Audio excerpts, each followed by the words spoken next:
Welcome to Nova Southeastern University's Huizenga Business School. Tonight, our panel of corporate executives, students, and faculty will answer questions related to the value of the MBA degree. We hope that you will gain additional insight as you explore this popular graduate degree. Let's talk about the skills first. Most employers expect that you have the hard skills, the accounting, the finance, the quantitative skills. So that's expected. What employers are looking for are good communication skills. That's number one. In every survey I've ever seen is good communication skills, because if you're going to be in a management position, you're going to have to know how to communicate with people. The other one is leadership skills. More interpersonal skills they're looking for now, because it's such a global economy now. They're looking for language skills. They're looking for people who understand the social networking aspect of the global economy. So there's a lot more skills that you're going to be taught than just the hard skills. And these are essential. You watching? Okay. I would say that the leadership is a huge piece of it. I would also say that communication is the largest piece, right? Especially if you're in a leadership responsibility role and you're leading people, right? Communication is everything. Can you drive people? Can you push people to get to, maybe a higher level of excellence than what they're currently getting, right? I really believe right now I'm in a position to hire 2 managers myself at AT&T, and what I'm looking for is communicators. I'm looking for people with energy, like oozing out energy, right? That can drive people and make people reach milestones they didn't think they could before, right? Do that through communication, through, talking to people the right way, learning the HR aspects, what you can say, what you can't say. I think those are all important roles that you get from an MBA program. So for my response on this question, there's a couple of important skills that are developed during your time here, or wherever you choose to go.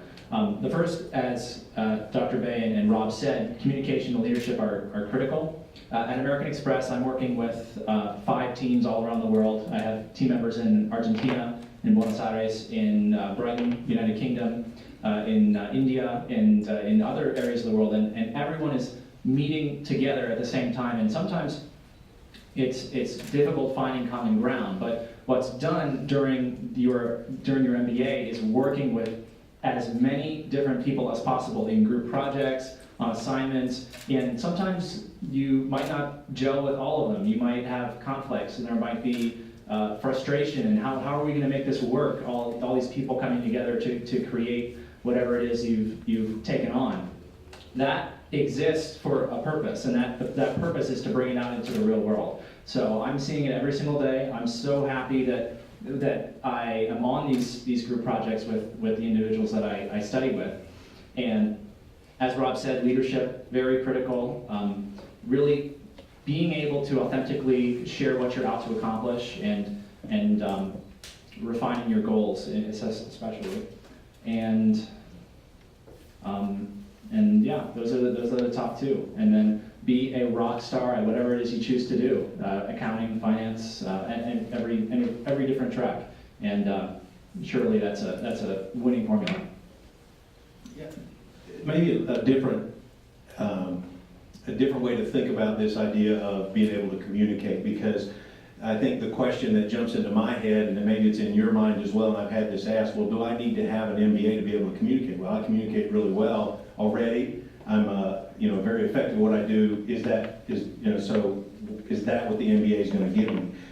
And when you think about it, I think my perspective of what this is that yes, it's the communication style, but it's being able to communicate, but it's to the level of what you're communicating, if you think about it. So when you get exposed to graduate level stuff, or you get into an organization, you may be in there now, and you have higher levels of responsibility, you have a lot more complexity, you have a lot more, you could imagine why CEOs and owners and founders of organizations, if that's who you're interacting with, are saying, communication skills are so important.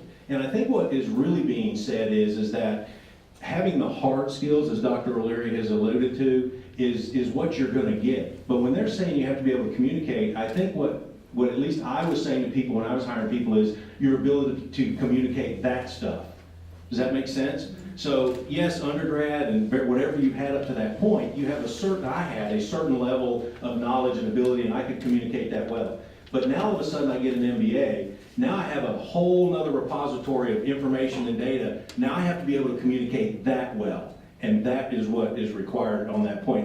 There's a lot of really smart people, and we've interacted with them, but they don't communicate what is in their head very well. And I think that's what organizations are saying is a big issue.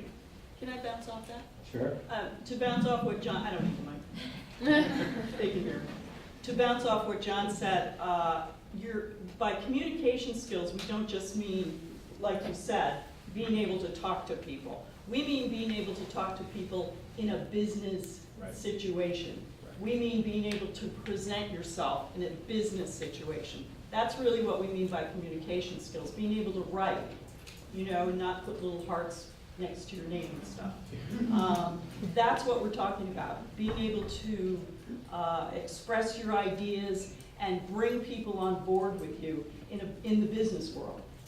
That's what the communication skills mean.